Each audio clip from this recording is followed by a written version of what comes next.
The real violence is committed in the writing of history, the records of the legal system, the reporting of news, through the manipulation of social contracts and the control of information.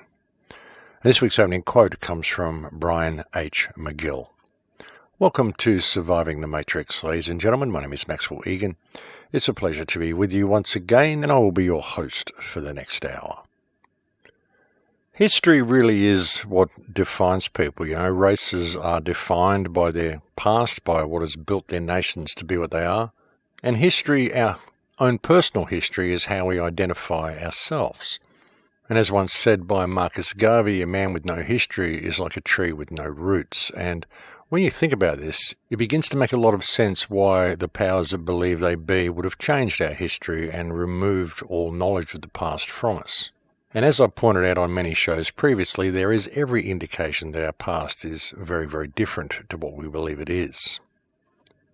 But even when making a statement such as that, there's many people who will think, yes, well, we know there are great mysteries that exist in ancient antiquity. We are unsure of what these monuments really mean and what all these things really mean. But what I'm talking about is not particularly ancient history. What I'm talking about is the recent past, in as much as 200 or 300 years ago. As I've said on many shows previously, all the research that we've done into the existence of the nation of Tartaria, for example, and what that possibly was.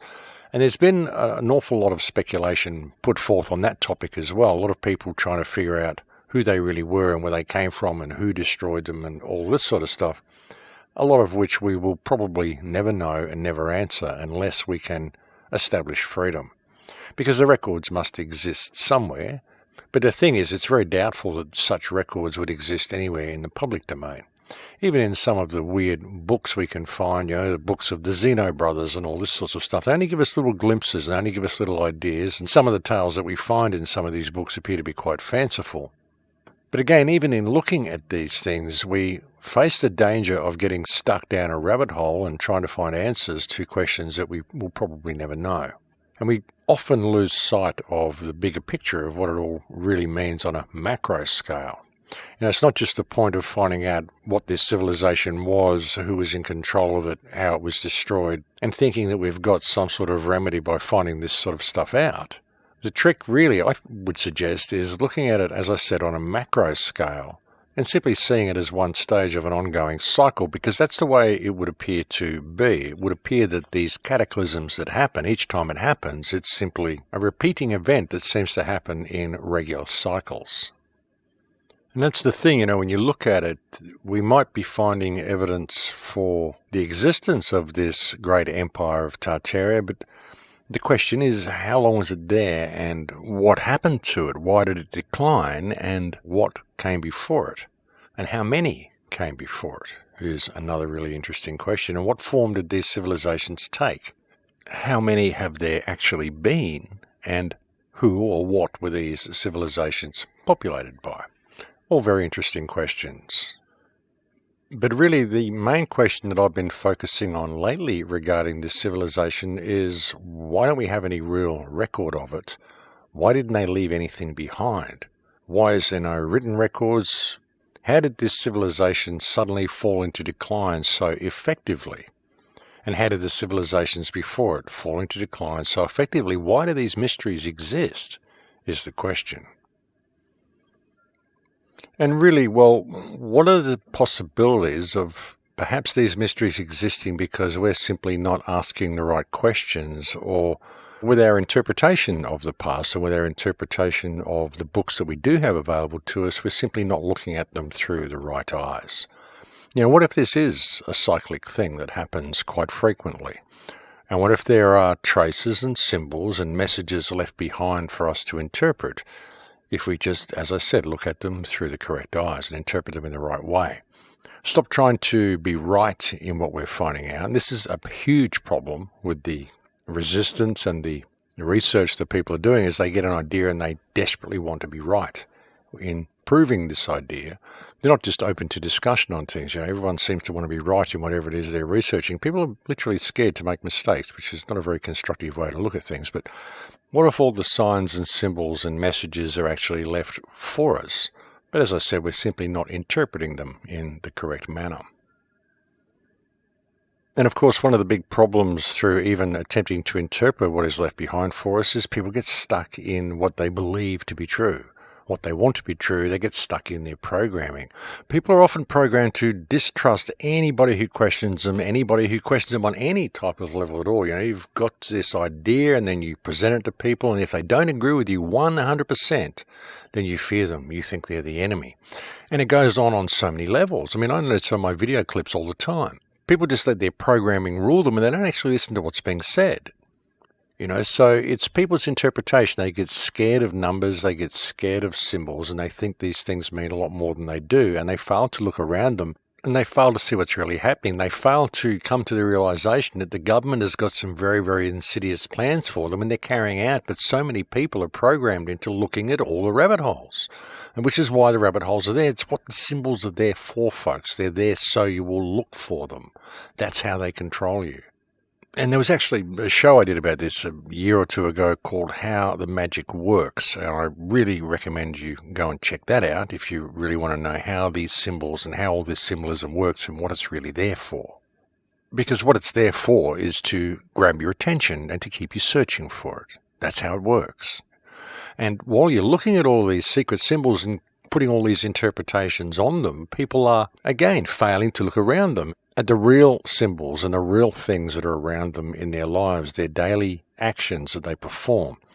How ritualistic are these actions, and what are they really doing with these actions when they're performing these actions, and what are the real symbols and signs, and what are the clues that have been left behind for us to help us become aware of what we're moving into, to help us become aware of the reality that we're in now, because so many people have predicted this reality. Even I've predicted this reality since I was a kid. I've been telling people this is where the world is going, and there were people before me, many people that have come before me, and there's people from ages past have predicted these things as well, but how did they know? Even when I was 4 years old and I realized there was something terribly wrong with the world, and I used to walk around asking my teddy bear to please tell God that he'd put me onto the wrong world, to me it was like a memory. I had a memory of a world that was a different world to this. I just knew the world was not supposed to be that way. And this also suggests some form of cataclysms, regular cataclysms, and some form of recycling of human consciousness. As out there as it sounds, that's kind of what it suggests to me. And if you were in a cycle like this, like if we're in a world today and you could see a cataclysm coming, and you could remember that there were human culls that had happened, perhaps you'd survived one of those culls, and you'd seen it happening, and you wanted to tell the people of the future that, hey, this is going to happen again. This is a regular cycle. They keep building the population up, and then they cull the population back to almost zero, and then they start again. How would you warn these people that these cycles are happening? How would you warn them that there were people in control that were manufacturing these cycles or using these cycles to their advantage anyway? Even if they're not manufacturing them, they're using them to their advantage. How would you inform people of this? What signs would you leave behind for future generations, and what would you tell these generations to watch out for so they would see that these cycles were happening? It'd be a very difficult thing to imagine how to do it, because even with languages, folks, you could write a written record of what's going on, but if you write it in English, well, who's to say that anybody in 500 or 600 years from now is going to be speaking English? How do we know? How do we know that a new language won't be invented for that new time the way English seems to have been invented for this time? So you look at this and you see there's no point in really writing things down in language form. What you'd have to do would be leave signs, symbols, pictograms, drawings, myths, and oral traditions. This would be the way real information would be handed down, because the written word is simply not going to last. And if it does last, it's going to be very difficult to interpret by people who come after. And that might have been a strange thing to think about as well. I think the concept that English may have been invented for this particular time period. There'll be people who say, well, we can trace back English to the Germanic languages and rah. But I don't know, I question all history now, ladies and gentlemen. I really do. And English is such a commerce-based language. And even if we were to trace it back to Germanic languages and the real roots of English and all this sort of stuff, we're failing to take into account the Shakespearean Revolution. What was that? The Shakespearean Revolution was where they introduced a whole bunch of new words and they left out a whole bunch of old words, and they kind of changed the direction of English. And you've got to wonder what that was really all about. I don't believe in the whole story of Shakespeare and this unemployed playwright actually doing all these things that he did. I think the entire Shakespearean concept was very likely created by the Bacon Society.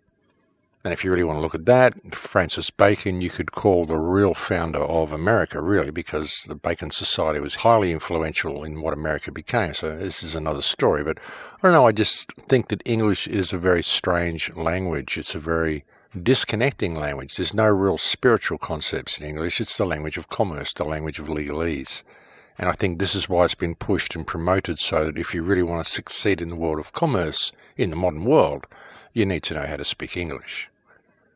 And, this is another story, but the concept that these languages are invented, or a particular language is invented for a particular time, perhaps English is the one that's been used over and over, who knows? Perhaps because it is that type of language which keeps you searching for some of the deeper meanings of life, because there simply aren't the words in English to express these deeper meanings.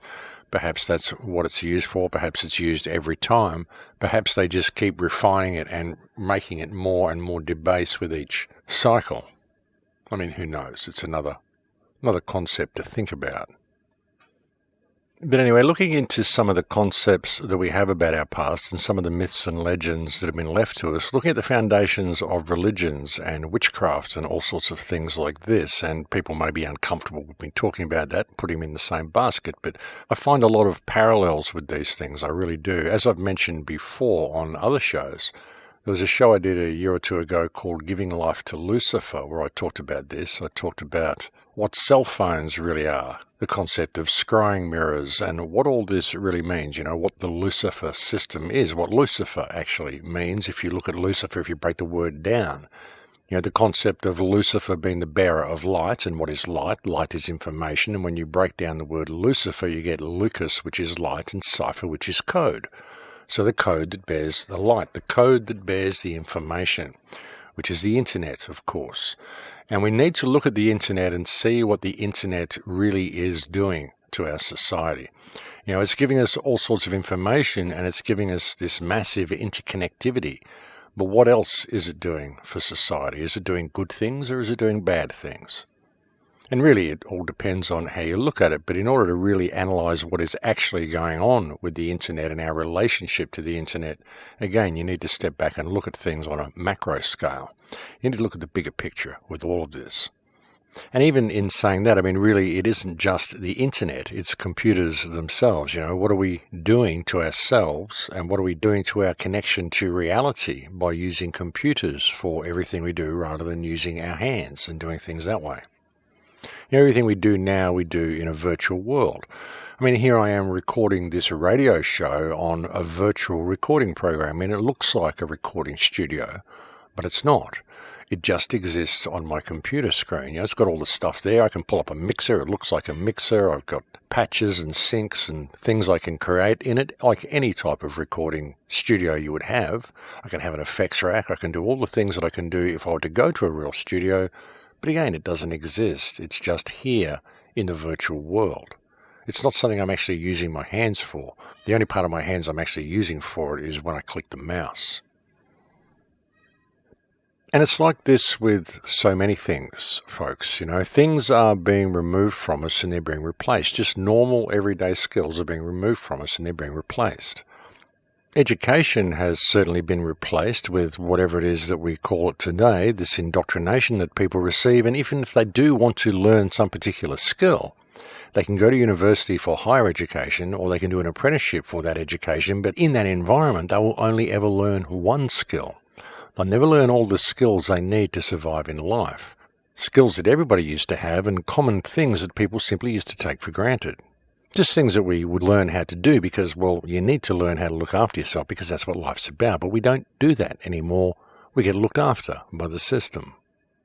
But is it really being looked after, or is it a case of forced dependency? And that's something that people seriously need to look at, folks, because when you are dependent upon something for your survival, then you are completely disempowered and you are at the whim of whatever that thing is. And generally that's the way people are in the world today, because there are many people in the world today who simply would not know how to survive without the city and without the system being there. And there is so much of this dependency that's been created in the world today, and it happens on so many levels. Many people find it very difficult to read maps these days and to find their way around their own cities without their GPS giving them directions. It's a place that they live in, but they don't know how to actually navigate and get around by themselves, and they don't even attempt to think about it because they don't have to think about it, because their GPS will do it for them. Many people don't know how to grow their own food anymore, because they can always just go to a supermarket and buy it. They don't know how to actually hunt or gather or even grow vegetables for themselves in a garden. Many don't even know how to make a garden because it isn't necessary for them to in these cities that they live in. Many people don't write anymore. They type. And even when they type and they send messages to each other, they don't really need to even know how to spell anymore because they have autocorrect and spell checkers that will do that for them. So they don't have to think about that. So they don't have to remember how to write their language. They don't have to remember how to spell their language. They've got computers to do that for them. What happens when they need to write something when they don't have a computer? What happens if they're in a situation, look, maybe a generation down the track, maybe 20 or 30 years from now, if there was to be some sort of an event, a cataclysm, or even simply if the power were to go out and someone needed to write a message to somebody else, how would they be able to do that if they don't have the skill to pick up a pen and write down a message and they don't even know how to spell the words that they're using? Perhaps they don't even know how to write because it's something that they've never done before.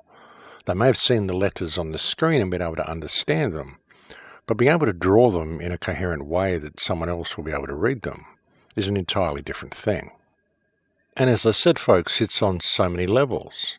What happens when a person needs to find their way around somewhere and they don't have a GPS because the power's down? What happens when they need some food but the supermarkets don't have any? The thing is, most people just don't have the basic life skills to do anything anymore. The education system simply hasn't provided them with these things. And the education system itself has changed into a system of systematic child abuse. That's really what it is. Psychological abuse of children and the molding of children's minds and teaching them to be something that they're not. In fact, the education system seems to be geared more towards depopulation than anything else, and I think one of the most constructive things people could do for their children and for the future of the world would be to remove your children from the government-run education system and to create your own education system for these children. If the government legislature can't do that, then sack the government because they have no right to make any claims like this at all. We've got to realize what these people are, folks. These are people we employ to manage infrastructure, and at the moment, it's basically a criminal gang, and you don't have to do what they say, folks. What you need to do is grow a backbone and tell them to go take a hike and take control of your own lives again. That's what we all need to do. The forced destruction and dismantling of a child's natural sexuality seems to be very much on the agenda with schools now. In Canada, for example, they're forcing children from grade 1 up to grade 12 to participate in diversity training lectures. Now think about that one, diversity training, not being educated in diversity, but being trained in diversity. So they're kind of telling you what they're doing there. And this is happening without the express permission or prior knowledge of the parents. During these presentations, they show genitalia to primary, elementary and high school students, with many of the presenters making claims such as, "I don't have to be a boy to be your boyfriend." So again, we see the destruction of the male and the repression of the male. Of course, this is what happens when you elect a brain-dead, moronic little child, such as Justin Trudeau, as the Prime Minister of the country. This guy seriously needs to go back to school and learn how to communicate with adults. And there are also some provinces in Canada that have actually taken the position where they will press charges against parents who do not allow their children the right, they say, to choose their sex or affiliation. And they will charge these parents with child abuse. And these are kids that are too young to even know what sex is, ladies and gentlemen. But you get these kids and you train them to think any way you want, and you can get any kid to play pretend. I mean, it's make-believe. They enjoy these sorts of things. They give girls pretty things and pretty dolls, the stuff that the boys don't get. And, of course, the boys are going to want the same things because they think it's cool to have them, and they don't know any different. And this is the way they're being programmed. So children are literally being programmed into being homosexual by the education system. And they're doing it claiming it's about tolerance. And it's not about tolerance, folks. This is child abuse. This is psychological child abuse being manufactured by government and forced upon schools, forced upon parents. And any parents who complain about it are actually oppressed and called abusers and bigots and racists. And of course, this has nothing to do with race. But this is the situation that we are in today, folks. I mean, a child needs to be 18 years old before you're allowed to get a tattoo or you're allowed to drink, and yet you are allowed to undergo sexual mutation and change your gender as young as 5 years old. 5 years old. This is before you've got any concept of what sexuality is. And they're saying that children have the right to choose what gender they want to be at that age. And if you look at a lot of transsexual people now, people that have undergone sex changes, and they've got to a point where now they're grown up, they're saying, I really regret what I did. And yet this is being promoted to children too young to know what they're doing, simply by providing them with bright toys to play with. And of course, the children are going to go for the brighter toys. And if the girls are getting brighter toys than the boys, then the boys are going to want to be girls so they can get the same toys, because it's about pretend, it's about make-believe, and that's what children do. And really the scary part about this is that there's actually teachers in the schools that are teaching this to the children, and they're not complaining about it. And they're not informing the parents about it. And they're just saying, oh, well, I have to do it because I'm told to do so. What sort of brain-dead morons are these? That are actually doing this and just saying, well, I must comply because I'm told to. And this is a teacher. This is someone who hasn't even got the ability to be able to think clearly or stand up for themselves, and they're teaching children. These people have no right to even be in the position of a teacher if this is what they're doing. I mean, anybody who isn't questioning this has no right to be a teacher. But this is what's going on, ladies and gentlemen, and this is not education. This is systematic child abuse by government, and any politician that is supporting this needs to be lynched, needs to be removed from office, taken out the back of the building and hung, ladies and gentlemen.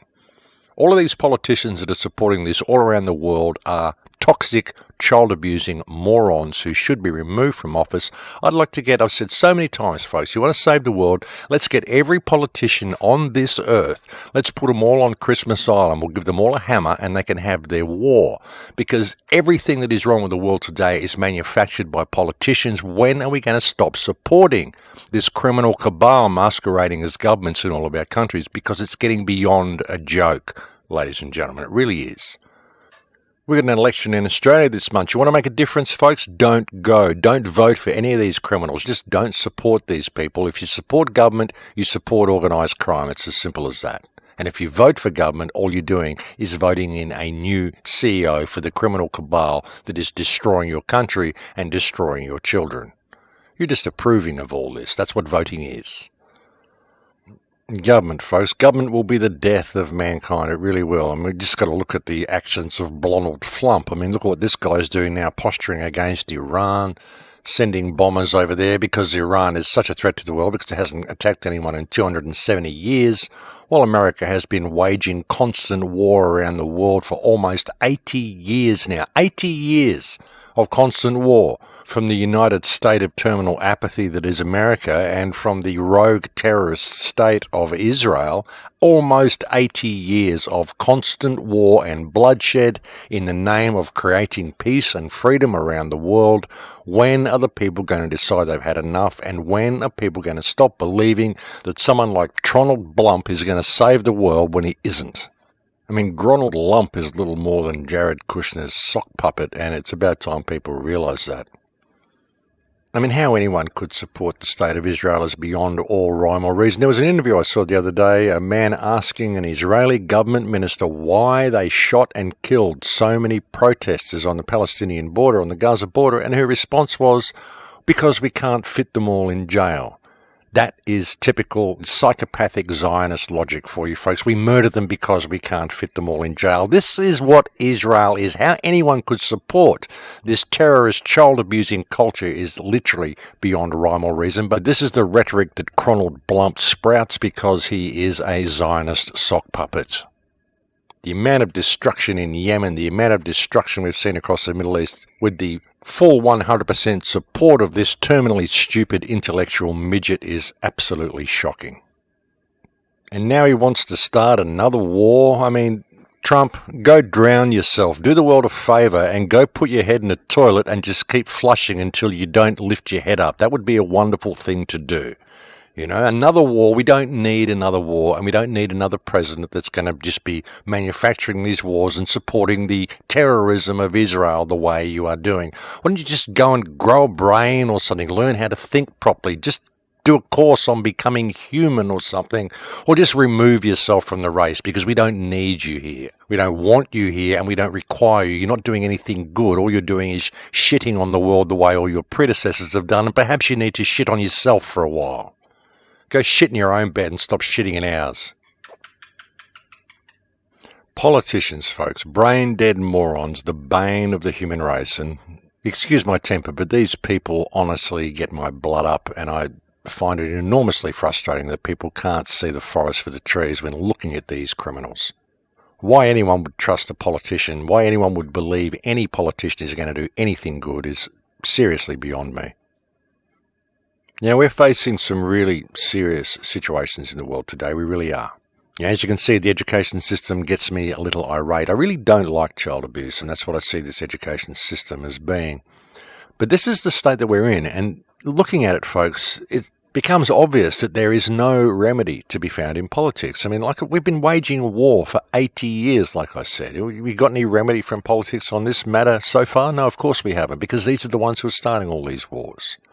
You know, the only way we're ever going to get out of this situation is for people to stand up for themselves. And that's only going to happen if people remember who and what they are, which is why I do these radio shows.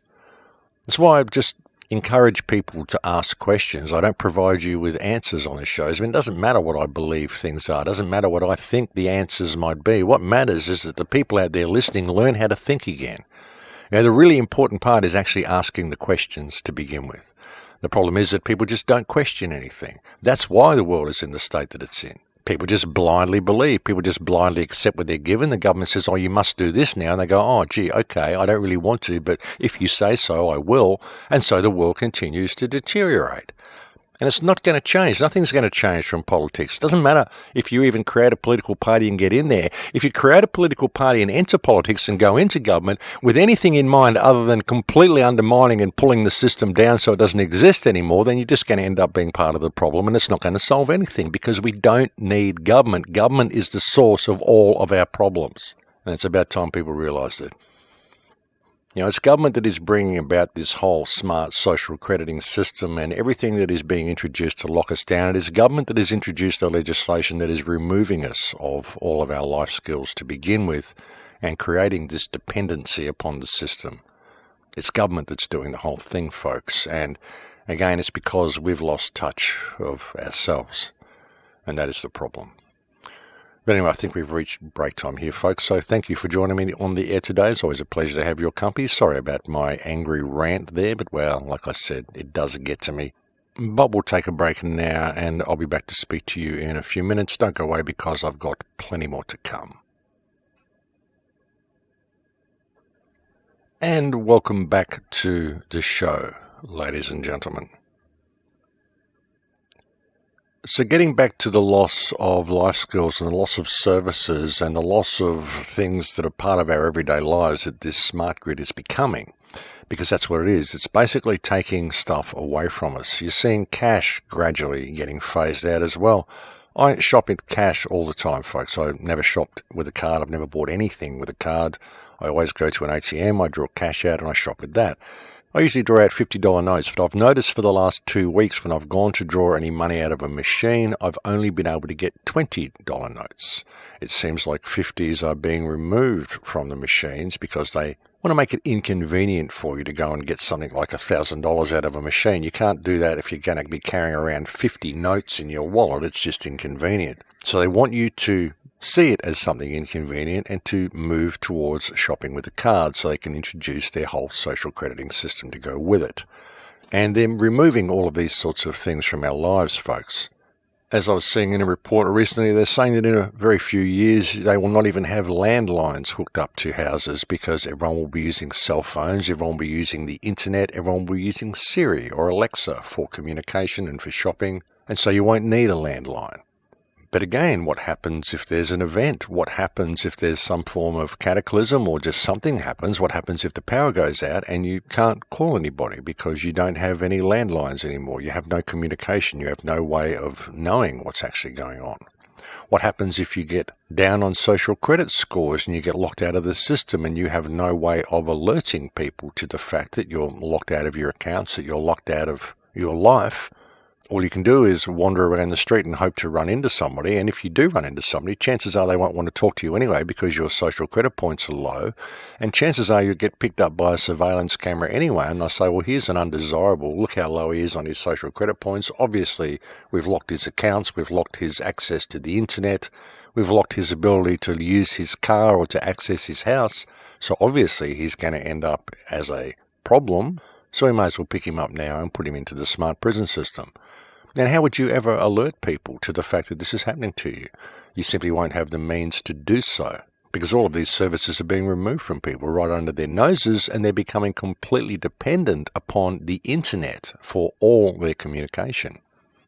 I mean, if you need to make a phone call and you haven't got a smartphone, go and see how easy it is to find a public phone box anywhere these days. And what do you think that's really about? You know, we're being led into a smart system and we're going to be completely dependent upon this smart system, and our dependency is going to be determined on how well we behave according to government guidelines. Think about it. Look at what these governments are doing. Look at how child abuse is now part and parcel with the education system, and really think about it. What's going to happen if you criticize government? Suddenly you can't access your house or do anything simply because you've questioned what these people are teaching your children at school? Think about it, ladies and gentlemen. Think about where we're being led. This is not a good move, folks. This is not a very intelligent thing for people to be doing, to be allowing their lives to be pushed in this direction where it is all about total control and total surveillance and total obedience to a higher authority, which claims to be that authority, when it is this same authority that's just waging war and destroying human rights all over the world and abusing our children with this education system, poisoning with all these foods and vaccines and all the stuff they're doing. These people, folks, are the ones that are saying that you must kowtow to them and obey them in everything they do, and that is not what we elect governments to do. That is the problem. And the only way we're going to get through this is if people wake up to what is happening and stand up and do something about it now. Throw away your smartphone, folks. Throw away this smart system. Disconnect yourself from the smart system. Don't use self-service machines in shops. Don't shop at shops that don't accept cash. Don't shop with credit cards, and stop complying with your own slavery, because very soon you're not going to have a choice. Very soon we're going to be in a system that will be almost impossible to escape from, simply because we didn't pay attention at the times we should have. People were too busy with their heads down rabbit holes. They were too busy arguing about the shape of the earth or trying to discover who eliminated our history. I mean, we know it's changed. That's all we need to know, folks. We know that our history is a lie. What happened, we will never know until we establish freedom. Doesn't matter what theories anybody puts forth. You're putting the cart before the horse. We need to realize that these mysteries exist. All of these problems exist because we are not free. And many people can see that now. You know, we've got the internet, we've got all of these tools at our disposal here. If we could just get some unity and some focus on freedom, then we could establish some freedom. You know, like I said earlier, stop wanting to be right in everything that you're looking at. It doesn't matter who's right. What matters is that we establish freedom, so then we won't have to argue about things. The truth will reveal itself because we'll actually have access to our lives again, which we don't have at the moment. You know, we kept running on a treadmill thinking that all this stuff we do actually means something when it doesn't. We go to these works and work these jobs that we hate, doing things that we don't want to do that are completely unnecessary for the survival of the species anyway, completely unnecessary for the survival of our lives. The only thing that makes it necessary is because we have to pay to be alive. So we've got to do anything we can to go and collect those credits so that we can buy the food that is around us in abundance if we would just pay attention to the earth. But we're so disconnected from the earth, and we're stuck into these cities, and we're stuck into this state of dependency. So all we do is continue to foster that. And it's ridiculous, folks. If we were to step back and just really look at things on a larger scale, I mean, this whole situation is so stupid. It is so toxic and it is so contrived that I don't know, it frustrates me that people can't see it. It really does. But we're at a turning point. We're at a really, really crucial time, folks. I mean, I've been screaming out this message on air for 10 years. I've been screaming out this message for my whole life, for the last 40 years. But I've been doing it pretty solidly on air for the last 10 because it's imperative that people see what's coming. And it's getting to the point now where the door is swinging shut very, very rapidly. It's happening in all our countries, and it's coming to a country near you. If it isn't there yet, then it's coming. That's the issue. And the only thing that can stop it is public awareness. We've got to get some focus on what is really going on and stop arguing about all these rabbit holes we've got our heads down. Stop allowing ourselves to be distracted and focus on some of the real details and the real issues that we have here, ladies and gentlemen. We really do. We just don't get focus on the real issues and we lose so many opportunities. This is what frustrated the living hell out of me with Christchurch. The fake brigade out there distracting people when the video shows the government was corrupt. It shows the government did it, and we could have used that to bring down the New Zealand government and expose all world governments for the crimes that they commit. But no, the fake brigade wanted to shift focus and turn it into a spy novel version of the truth, where people just sit there eating popcorn, waiting for the next installment and waiting to be saved. And it's ridiculous. We need to get some focus. We just don't get any focus on the real issues. And most of the people in the truth movement are just setting themselves up as gurus. No one really wants to go out there and get active. They just want to have their listener base online. They should go out there in the real world and get active. That's what I do, folks. I get out and I get as active as I can, trying to change things. And that's the way we're going to make a difference, not by just sitting here and postulating on what our opinion is and arguing over how we are right on everything that we think. We lose these opportunities such as we did with Christchurch, which is just disappearing now into the memory hole. And here's an event that we had extra workers there. We even got a car registration number that we could have used, but nobody wanted to focus on it. And so we lost that opportunity, as we've lost so many others. We lose them all because everyone just wants to be right on whatever they're speculating. They get these things and they postulate and then they argue with anyone who disagrees with them. And that's not the issue. That's not what it's about. It doesn't matter who's right. The issue is freedom. Freedom for all people.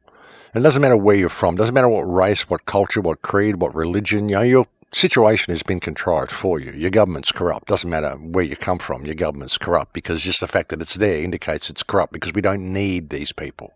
And everybody is programmed into the mentality that they have. That's the problem, the incredible amount of programming that we see in the world. Even with the Israeli-Palestinian situation, I'm always outspoken against Israel. I have been for years and years and years.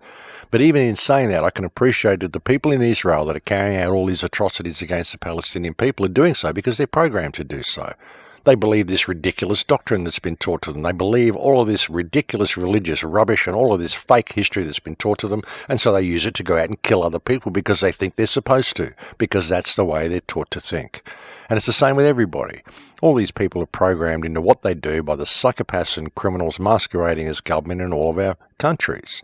And look what they're doing now with the children. They're being programmed into being homosexual, even if they're not, just through playing pretend at school. This is how bad it's becoming, folks. And really what it's all about, like I said, it's about depopulation because homosexual people don't breed. Transgender people don't breed. You look at the vaccines, what this is doing, creating autistic people, they rarely breed. You look at the sperm count dropping. You look at the testosterone levels dropping. You look at the estrogen levels rising in everybody. You look at the amount of cancers that are happening. The earth is being depopulated, and our governments are doing it deliberately. And anybody who tries to speak out against it gets called a terrorist or a child abuser or someone who's being politically incorrect or someone who's a racist or a bigot or whatever. No, folks, it's just people who can think clearly and people who don't appreciate these psychotic criminals attempting to destroy the world the way they're doing. But people just won't call it, and that's why it continues. People think they need to be politically correct. They need to not upset anybody. No, folks, you do need to upset people. Just get out there and make your voice heard and go and upset these politicians because they need to be upset. They need to know that we know what they're up to and we're not going to stand for it anymore. The whole world needs to put on yellow vests and tell the government to go take a jump off a cliff somewhere. That's what needs to happen, folks. Everyone needs to withdraw support from these people. If you're a government worker, quit. If you're a police officer, quit. If you're in the army or in the military, quit. Don't ever get a job in the military.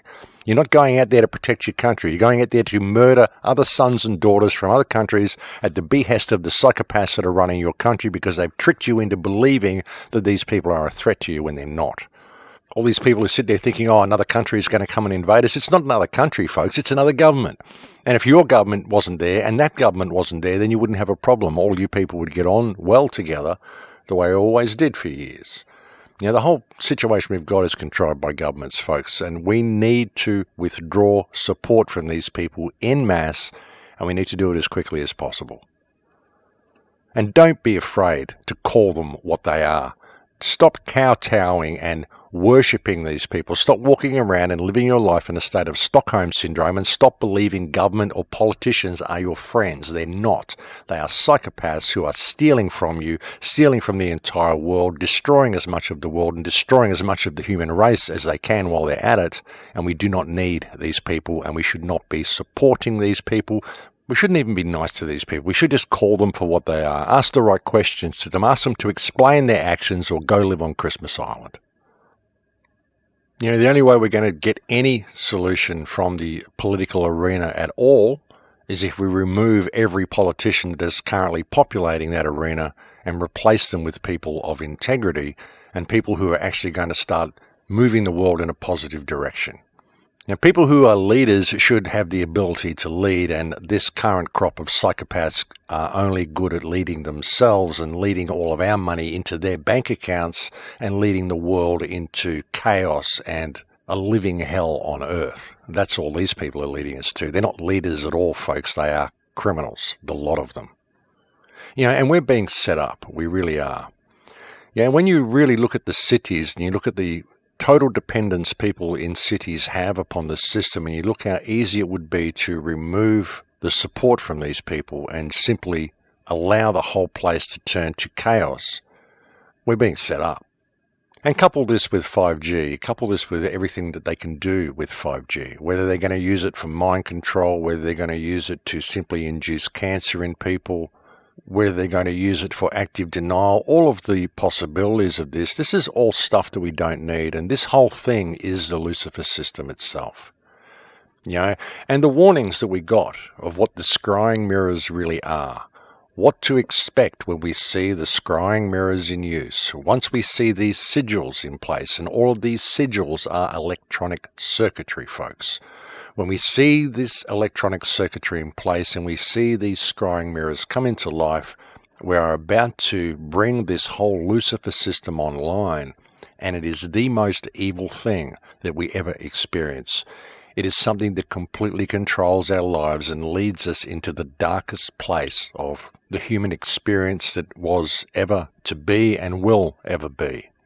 That's where we're being led, simply by our unwillingness to call it for what it is, and our belief that if we simply keep our heads down, we'll be okay. If we just do what we're told, we'll be okay.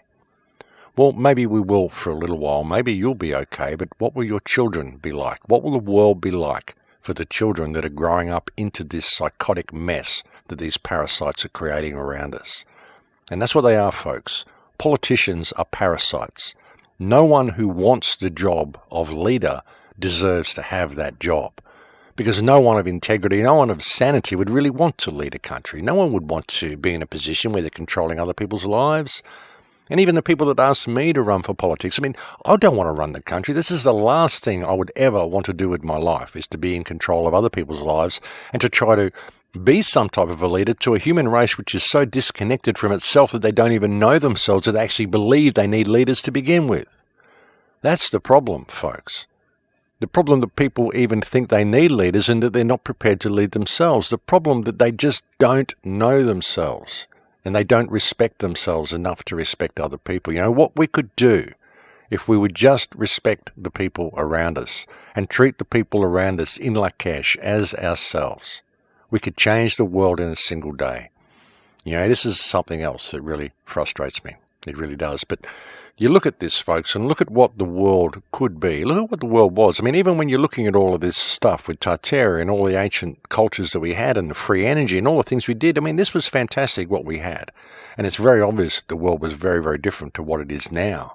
But like I said, even going down and looking at this and thinking, well, gee, what happened to them? Who destroyed them? Was it the Khazarians? Was it this? Was it the war with Russia and Napoleon? Was it the Phoenicians? Was it the Egyptians? Was it whoever? We don't know, folks, and we will never know. We can sit there and argue about it all we want. We will never know until we establish freedom. And while we're arguing about all of this stuff, this whole smart grid's rolling out, and in another 18 months to 2 years, we're not going to have anywhere to go. We're not going to have any way to roll it back. We're going to be too far gone. We're almost getting to that point now. And it's so imperative that people out there in the independent media and the so-called truth movement get some focus on what is happening right now, right under our noses, ladies and gentlemen. Stop thinking anybody who doesn't agree with you about everything is your enemy. Stop arguing about all these details. Stop focusing on all these rabbit holes and pay attention to your surroundings. It's imperative that you do. You know, the analogy that I've used so many times before is that we're looking at this system and we're seeing it as this terrible thing that is approaching, and it's like we are locked in a house and we see what is happening outside and we are barricading the doors and barricading the windows against all these packs of dogs and psychotic zombies that are outside our house trying to get in. And we think that we're going to be safe if we keep ourselves in this little bubble, and all the while that we've been doing it, we've never noticed the lice that are crawling across the floor. And by the time we do notice them, the lice have already taken hold, and then it's too late because it was always about the lice. The dogs and the zombies were only there to distract you from what was happening right beneath your feet. And that's really the situation that we're in, folks, and it's just imperative that people pay attention. It really is. You know, we're being set up. And it's not just us that are being set up, it's the future generations that are being set up, and it's the future generations that are going to suffer due to our failure to pay attention and our failure to get motivated and focus on the real opportunities that this information brings to us. It's imperative that we do this, ladies and gentlemen. If we're going to have any future at all, it's imperative that we pay attention. But now I think we are actually getting pretty close to the end of this show. Sorry it's been such a rant today, but we really do have a lot of stuff to deal with, folks. We've got a lot of stuff coming down the pike, and it's imperative that people pay attention. And to actually shift from all of that and to add something a little bit positive to the show at the end of the show here, I'd like to send out a special message to Warwick and Marianne Payne, who are celebrating their 5th anniversary this month. I'd like to send them special love and special hugs from me and the Crow House, and I sincerely hope that you both have a truly wonderful anniversary. A very special day, so do enjoy. And just to give everybody a little update on my situation as well, as I mentioned last week, ever since my reporting on the Christchurch shooting, my channel has been getting hit very, very hard by censorship. It's been shadow banned on all sorts of platforms. A lot of people are not getting alerted to the fact that my videos are being uploaded. I actually received emails from people asking me why I hadn't uploaded a show for the last 2 weeks. And actually, folks, the last 2 shows that I uploaded, one was called Censorship, the First Action of a Criminal Government, and the second one was called 5G, the Weaponization of the Airways. These are 2 quite important shows, probably 2 of the most important shows I've done in recent times, so I would suggest that if you missed those shows, you go back and check them out. But this has been happening a lot. People are simply not getting alerted to my uploads. An enormous amount of people are having difficulty downloading my podcasts. There was a message that was sent to me by someone that apparently it's due to an overload of traffic or something. I mean, I don't really know what they're meaning by this, but that's what they're saying anyway. And there's been all sorts of trouble I've been having. They're really trying to shut me down by the look of things, folks. Interesting, you know, they put a strike against my channel a couple of months ago, and they stopped me from uploading for 3 months, they said, but then they allowed me to upload again after 2 weeks. But then, for the last 2 weeks, it's been 2 weeks now, 15 days now, and I have not been able to access any menus on YouTube. If I click the upload video button, it just sits there and does nothing. If I click my icon over on the right hand side and wait for the menu to load, it just never loads. If I go to embed one of my video clips, you know, I upload a radio show and I go to embed the video clip on my website, I can't load the embed menu to get the embed code. The only way I can get to my channel is I have to log on to YouTube, then I have to click my history, go through my history and find one of my own video clips, go to that video clip, then click the crow house beneath the video clip. That will take me to my channel. And then none of the menus work on my channel. I have to click Customize Channel, and then I have to go through that page and click Video Manager and go into the YouTube Video Manager before the upload link will work. That is the only page I can get an upload menu on. And if I want to embed the video I've just uploaded to the Crow House, I have to log on to the AOD Scarecrow channel and then go find the Crow House video and copy the embed code from a different browser. That's the way it works. And it doesn't matter which browser I use to log on to my Crow House channel. I can use Firefox, I can use Chrome, I can use Edge, I can use Internet Explorer on my old computer. It still doesn't matter. The menus will not load, no matter what direction I take to get in there and no matter what I do. So they've kind of given me access to the channel again, not a problem. They've just made it incredibly difficult for me to do anything. And as I said, it's been that way for 15 days now. So I'm wondering whether it's going to improve or whether I should just forget about YouTube altogether. I mean, I am looking for other platforms. I need to find something reliable that I can upload to.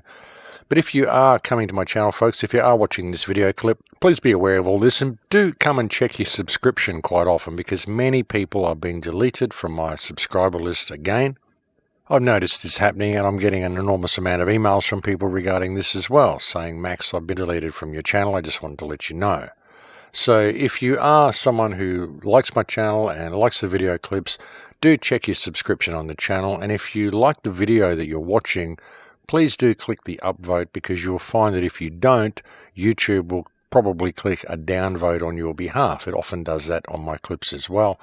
And again, check the bell notification button, make sure it's checked. You might find you've got to click it a few times before it will allow you to receive notifications, as again has been happening to my channel for many people. So this is all the stuff you've got to go through if you want to upload to YouTube, and it's all the stuff you've got to go through if you want to maintain contact with me or be aware of when I'm uploading things. It's just the way YouTube is doing it, folks. They've given me access again, like I said, but they've made it very, very difficult for me to actually be able to do anything. And even when I comment on my video clips, I mean, I can post a comment as a response to someone, and often it just instantly disappears, and I've got to make the comment 3 or 4 times before it will actually hold and sit there as a comment. So interesting stuff, folks, and there's definitely some eyeballs watching my channel at the moment. And it would seem that they're just making it so difficult for me because they would very much like me to just forget about it and go away. But, well, I don't plan on doing that anytime soon. But even, as I said, folks, I am looking for another platform to be able to upload to anyway. I mean, I'll continue to upload to BitChute, but that does happen automatically as soon as I upload to YouTube anyway. The problem is that it takes me like 12 hours to upload a video clip here in Australia because I have the world's worst internet. I can literally get faster speeds when I'm in the Amazon jungle using a $6 router connected to the wireless tower with chicken wire than I can by plugging a cable into the wall and functioning on ADSL here in Australia. As I said, folks, 12.5 hours to upload a 1-hour video clip to YouTube. By way of comparison, when I was in LA, I was able to upload the same type of video clip in 7 minutes. So they're definitely hammering me, folks. So please do bear that in mind when checking out the video clips and when sharing the clips. Again, I'm going to be speaking in Brisbane on the 30th of April. It was the 17th, but it's now been changed to the 30th. I'm going to be doing this talk with Ray Broomhall, the barrister who's been manning the action on 5G. I'm not sure whether he's actually going to be there in person or whether he's going to be joining us by Skype, but he is going to be speaking there either way. And so that's something to look out for. We're going to be speaking there on a 5G Action Summit to hopefully commence some sort of action in Brisbane regarding 5G. I plan on having Ray on the show next week as well. Hopefully that's all going to work out. There's also a very good possibility I'll be speaking on the Gold Coast in August in an event, and I'll keep you posted for that. And I'm also speaking at Anarchadelphia in Philadelphia in September. And there'll be a banner to that on my website. If it's not there by the time this show goes to air, then it will be there very soon after. And you can click that banner and go buy yourself a ticket to Anarchadelphia if you'd like, and you can use the coupon CROWHOUSE and you'll get yourself a discount on that ticket. And I'm looking forward to doing that one, folks. It'll be a good event, and I hope to see you there. Thank you again, as always, to all the people who write me so many kind emails. I am getting through them, folks. I am getting to your email. I promise you that. It may take a little time, but I am getting to it. And thank you to my Patreon supporters, because, as I've said so many times, I could not do any of this work were it not for the support that my Patreon supporters give me. So I cannot thank you enough for allowing me to continue this work and helping this message continue hitting the airwaves. That is it for me, folks. I'm completely out of time now. And again, please check my channel. Make sure your subscription's holding. Make sure the notification bell is clicked. And I'll look forward to speaking to you again next week. Please take very good care until then. In luck, cash.